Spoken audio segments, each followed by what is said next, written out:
Hello everyone, my name is Moji. You're watching a Bitcoin bubble news channel.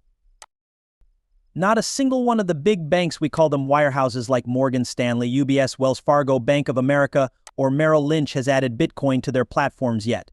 Only UBS has done this. All of them are doing what they need to do. I think one will happen in the next few months. It might not be one of the big ones, it might be a small independent RIA like LPL. They move a little faster. The other ones will quickly follow once you get one with a spot Bitcoin ETF on its website. Cathie Wood started and is the CEO and seal of ARK Invest, an investment management company based in Florida. ARK Invest runs a number of actively managed exchange-traded funds EPS that focus on disruptive technologies like gene editing, blockchain, robotics, AI, and energy storage. In the beginning of this year, the U.S.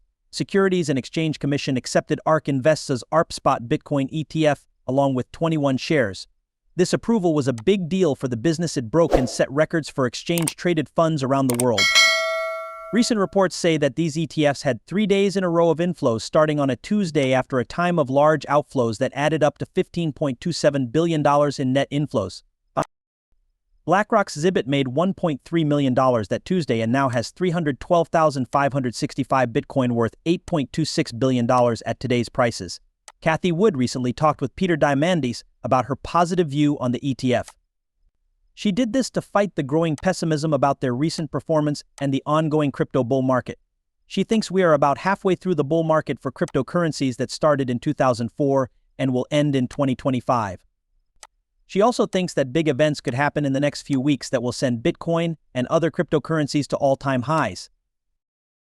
One event that could happen is that big banks like Morgan Stanley and UBS could list a Bitcoin ETF.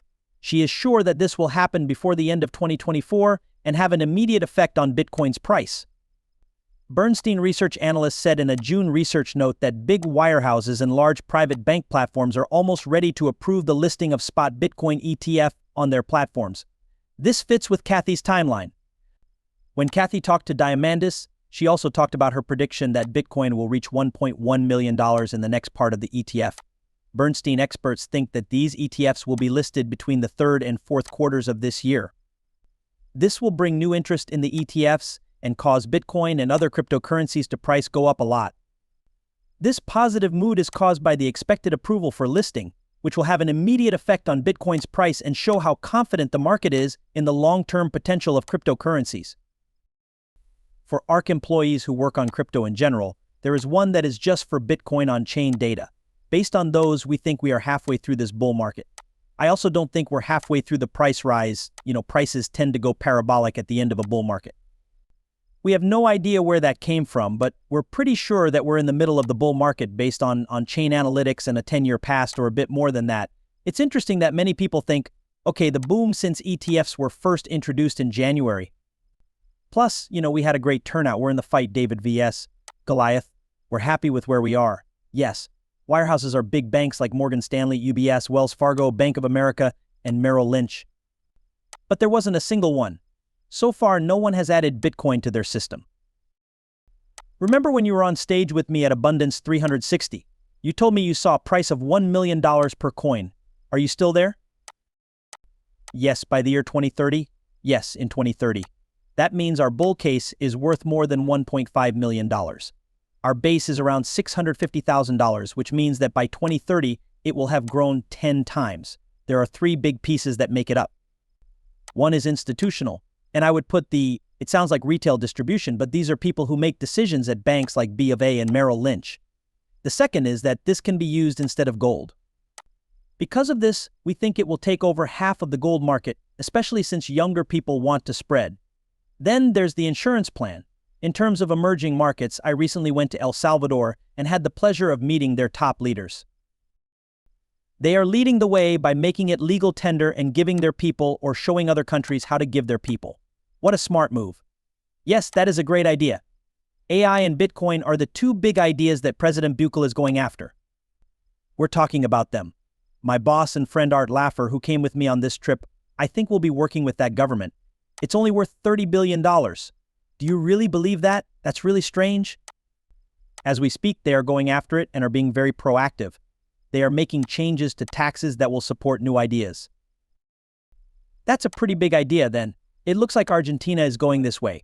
We asked the economics ministers to talk to us. While they're not quite ready to go the Bitcoin route just yet, they are making progress in that direction. They've thought about it. The other insurance policy is for everyone, not just wealthy people, as a way to protect themselves against losing their money through inflation or true theft because of wrongdoing.